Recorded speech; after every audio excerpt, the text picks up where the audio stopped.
नमस्कार दोस्तों, BNP law classes में आपका स्वागत है।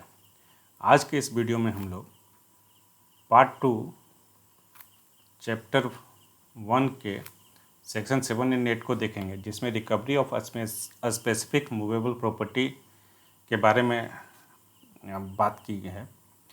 तो सेक्शन 7 और 8 शुरू करने से पहले दो टर्म देखिए। एक है डिटेन्यू।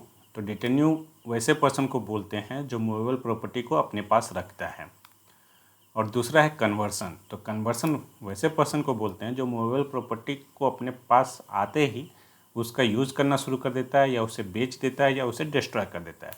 तो जो अपना सेक्शन 7 और 8 है, ये एग्जाम्पल हैं डिटेन्यू के। मीन्स यहाँ पे जो प्रॉपर्टी डिफेंडेंट के हैंड में जाता है वो उसे रखता है ना। अगर वो डिस्ट्रॉय या उसे कन्वर्ट कर दे तब वो उस प्रॉपर्टी को डिलीवर नहीं कर सकता है। डिलीवर तब तक कर सकता है जब वो प्रॉपर्टी को एज इट इज़ इंटैक्ट रखे। तो आइए शुरू करते हैं। तो पहला है recovery of specific movable property. तो अगर आपने मेरा सेक्शन 5 एंड 6 पे वीडियो देखा होगा, तो जिस तरह वहाँ पे सेक्शन 5 डिक्लेरेटरी प्रोविज़न है to recover the possession of specific immovable property, उसी तरह यहाँ पे सेक्शन 7 है जो रिलेटेड है स्पेसिफिक मूवेबल प्रॉपर्टी के रिकवरी से। तो ये जो सेक्शन 7 है वो सिंपली ये बोलता है कि अगर कोई पर्सन एंटाइटल है किस चीज़ का, तो possession of specific movable property, तो वो उसे रिकवर कर सकता है in the manner provided by the CPC. और यहाँ पे दो एक्सप्लेनेशन जुड़े हुए हैं। पहला एक्सप्लेनेशन बोलता है कि अगर कोई ट्रस्टी किसी बेनिफिशरी के लिए कोई मूवेबल प्रॉपर्टी होल्ड करता है, और तो वो उस प्रॉपर्टी के रिकवर करने के लिए सूट फाइल कर सकता है, राइट। और एक्सप्लेनेशन 2 बोलता है कि अगर किसी के पास स्पेशल राइट है या टेम्पोररी राइट है to possess the movable property, तो इसके लिए वो सूट भी फाइल कर सकता है। यहाँ स्पेशल राइट की बात करें तो स्पेशल राइट का एग्जाम्पल है बेलमेंट। तो बेली प्रॉपर्टी के पोजीशन को अपने पास रखने के लिए सूट फाइल कर सकता है। और टेम्पोररी राइट का मतलब है, एग्जाम्पल देखिए, फाउंडर ऑफ गुड्स। तो फाउंडर ऑफ गुड्स से अगर कोई मूवेबल प्रॉपर्टी ले लेता है, तो ये फाउंडर ऑफ गुड्स उस प्रॉपर्टी को रिकवर करने के लिए, उस प्रॉपर्टी के पोजीशन को रिकवर करने के लिए सूट फाइल कर सकता है। इसको देखिए एग्जाम्पल से। जब हम बात करते हैं entitle to position of specific movable property, तो ये टेम्प्रोरी भी हो सकता है और कंपैरेटिवली परमानेंट हो सकता है। तो टेम्प्रेरी में आप फाउंडर ऑफ गुड्स का एग्जांपल ले सकते हैं, और कंपैरेटिवली परमानेंट में आप बेलमेंट का केस ले सकते हैं। ओके, अब आइए देखते हैं सेक्शन 7 है क्या। तो इसमें देखिए, सेक्शन 7 में ज़रूरी नहीं है कि जो पर्सन सूट फाइल कर रहा है उसके पास ऑनरशिप हो, उसके पास प्रॉपर्टी को पोजेस करने का टेम्प्रोरी या स्पेसिफिक राइट हो, तो भी वो सूट फाइल करने के लिए सफिशिएंट है। ठीक है, प्लेंटिफ को सिर्फ ये प्रूफ करना है कि उसके पास पोजेसरी टाइटल है, उसे ये नहीं प्रूफ करना है कि उसके पास ऑनरशिप है। तो प्लेंटिफ के पास अगर पोजेसरी टाइटल है, that means he can sue any person who has dispossess him from the movable property. इसके बाद एक और पॉइंट है कि सपोज आज 31 मई को सूट फाइल हो रहा है, तो जो ये पोजेसरी टाइटल है वो 31 मई को ही होना चाहिए। ये हम ये नहीं कह सकते कि 25 मई को था या 2 जून को होगा तब सूट फाइल करेंगे, नहीं। अगर 31 मई को फाइल हो रहा है सूट, तो 31 मई को ही पोजेसरी टाइटल होना चाहिए, तभी वो सूट फाइल कर सकता है। अब आइए देखें सेक्शन 8। तो सेक्शन 7 डिक्लेरेटरी था, अब सेक्शन 8 जो स्पेसिफिकली बात करता है recovery of possession of specific movable property की।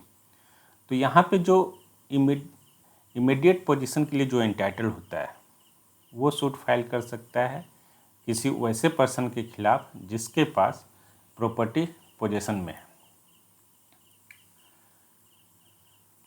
देखिए इसका मतलब क्या हुआ, आपको मैं एग्जांपल से समझाता हूँ कि बी के पास अभी कोई प्रॉपर्टी है, मान लीजिए कि प्रॉपर्टी एक्स है, ठीक है। तो ये इसके पास सिर्फ पोजीशन है, जबकि ये जो है इसका ऑनर है, ठीक है। तो ये जो है वो सूट फाइल कर सकता है बी के खिलाफ to deliver the property to him, ठीक है। अब इसमें से कुछ कंडीशंस हैं कि कब कब वो सूट फाइल कर सकता है। तो 8 का ये बोलता है कि अगर बी जो है वो ए का एजेंट हो या ए का ट्रस्टी हो, तो ऐसे केस में इसको बी को प्रॉपर्टी लौटानी होगी ए के फेवर में, या ए को पोजीशन देना होगा। सेकंड है कि अगर वही एग्जांपल दूं मैं फिर से कि बी के पास कोई प्रॉपर्टी एक्स है जो कि एक रेयर प्रॉपर्टी है, ठीक है, और रेयर प्रॉपर्टी है और बिलोंग टू ए है। तो यहाँ पे एग्जांपल दें रेयर पेंटिंग की, तो बी को कंपेल किया जा सकता है कि भाई ए को प्रॉपर्टी दो, क्योंकि ये जो एक्स है यानी एक रेयर पेंटिंग है, इसका मनी कंपनसेशन के एडिक्वेट रिलीफ नहीं हो सकता है। तो ये 2 एग्जांपल हुए। तीसरा एग्जांपल है कि सपोज ये एक्स के ना देने से जो डैमेज है उस क्या कितना डैमेज होगा ये अनुमान लगाना, ये कैलकुलेट करना पॉसिबल नहीं हो, तो ऐसे में बी को कंपेल किया जा सकता है कि ये प्रॉपर्टी ए को डिलीवर करो। ये 3 केसेस हुए। चौथा केस है कि अगर कोई प्रॉपर्टी, यही एक्स प्रॉपर्टी ए से रॉन्गफुली बी को ट्रांसफ़र हुआ है, मतलब मान लीजिए कि सी ने ए को धमकी दिया कि ये एक्स प्रॉपर्टी है वो बी को ट्रांसफ़र करो, नहीं तो मैं तुम्हारी जान ले लूँगा।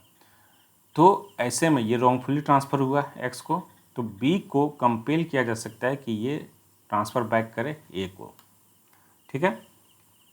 तो अब देखिए, अगर आप एक्सप्लेनेशन टू सेक्शन 8 देखेंगे तो उसमें 2 चीज़ बोलता है कि क्लॉजेज बी और सी के केस में कोर्ट ये प्रिज्यूम करेगा। क्या प्रिज्यूम करेगा? पहले केस में कहेगा कि compensation in money is not adequate relief, और दूसरा कि it is extremely difficult to ascertain the actual loss, ठीक है, actual damage caused by its loss. तो ये कोर्ट प्रिज्यूम करेगा। ये आपको एक्सप्लेनेशन मैं पहले ही समझा चुका हूँ। तो कोर्ट जो है वो 2 चीज़ें प्रिज्यूम करेगा। पहला प्रिज्यूम करेगा कि compensation in money is not adequate, और दूसरा it is extremely difficult to ascertain the actual damage. देखिए, मैंने जैसे अभी एग्जांपल देके दिखाया था कि अगर ये एक पर्सन है, यानी कि ये डिफेंडेंट, इसके पास एक्चुअल पोजीशन ऑफ प्रॉपर्टी और एंड कंट्रोल है, ठीक है, और डिफेंडेंट जो है वो ऑनर नहीं है, तो ऐसे केस में डिफेंडेंट को कंपेल किया जा सकता है कि भाई प्रॉपर्टी को डिलीवर बैक टू प्लेंटिफ करो। प्लेंटिफ जो कि एंटाइटल्ड है इमीडिएट पोजीशन के लिए, यानी कि plaintiff may be the owner, और ये मैं आपको समझा चुका हूँ। अगला एक्सप्लेनेशन, इसे भी मैंने समझाया कि कोर्ट सेल्फ प्रिज्यूम कि क्लॉज बी के केस में money compensation is not an adequate relief, और क्लॉज सी के केस में the court shall presume that it is extremely difficult to ascertain the actual damage caused by its loss.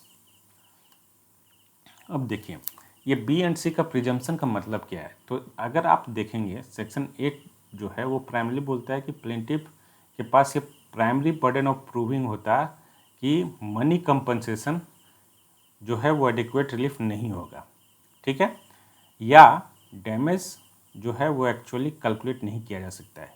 ये अगर आप section 8 का clause B और सी देखेंगे। लेकिन जैसे ही एक्सप्लेनेशन जुड़ गया तो कोर्ट सेल्फ प्रिज्यूम, तो अब बर्डन ऑफ प्रूफ जो है वो प्लेंटिफ से शिफ्ट हो गया डिफेंडेंट पे। अब ये डिफेंडेंट को प्रूव करना है कि money compensation would be adequate relief, या डैमेज जो कॉज होगा due to loss of property would be easily calculable, right. अब कुछ पॉइंट्स देखिए, इसमें क्या है कि अगर मान लीजिए कि सेक्शन 8 का डिक्री पास हो गया,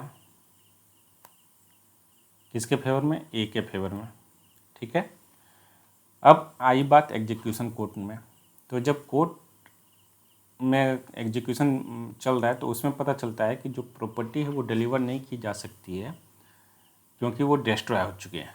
तो अब ऐसे में दोबारा डिक्री कोर्ट में न जाके एग्जीक्यूटिंग कोर्ट ही डिसाइड करेगा कि कितना money compensation would be sufficient. ठीक है, मैं सेंटेंस को पढ़ता हूँ। In a suit of section 8 the decree court will not declare the monetary compensation as such. The decree will be only for delivery of property. However, if the executing court finds that the specific property cannot be delivered, then it can award the money compensation. समझ में आया? मतलब ए ने B के खिलाफ case file किया कि जो प्रॉपर्टी एक्स है वो रिटर्न करें, तो ये सेक्शन 8 में जाएगा। तो डिक्री कोर्ट ने बोला कि भाई B is directed to hand over property X to A. यहाँ पे ये मनी कंपनसेशन डिक्री में नहीं लिखी रहेगी, लेकिन जब एग्जीक्यूटिंग कोर्ट में मैटर गया तो वहाँ पे ये बोला कि भाई प्रॉपर्टी को वापस नहीं किया जा सकता है, तो एग्जीक्यूटिंग कोर्ट बोलेगा कि मनी कंपनसेशन दे दो, ये डिक्री कोर्ट नहीं बोलेगा। अब देखिए 2 पॉइंट हैं, इम्पोर्टेंट है। पहला पॉइंट है कि जब सेक्शन 7 का अगर सूट फाइल होगा, ठीक है, तो इसमें या तो स्पेसिफिक मूवेबल प्रॉपर्टी को वापस करने की बात होगी या उसके इक्विवेलेंट में मनी देने की बात होगी। और ये आपको दिया हुआ है form 32 of appendix A of CPC. जबकि सूट अंडर सेक्शन 8 की बात करें तो वहाँ delivery of specific movable property की ही डिक्री होगी, यहाँ मनी कंपनसेशन की बात नहीं होगी। और ये आपको मिलेगा form 39 of appendix A of CPC. तो इस तरह से आपका जो वीडियो है सेक्शन 7 एंड 8 पे वो ख़त्म हुआ। अगर आपको ये वीडियो अच्छा लगा हो तो प्लीज़ इसे सब्सक्राइब करें, और अगर आप किसी स्पेसिफिक टॉपिक पे चाहते हैं कि वीडियो बनाएं तो प्लीज़ कमेंट कीजिए, हम उस पर वीडियो लाने की कोशिश करेंगे। Thank you for watching, thank you very much.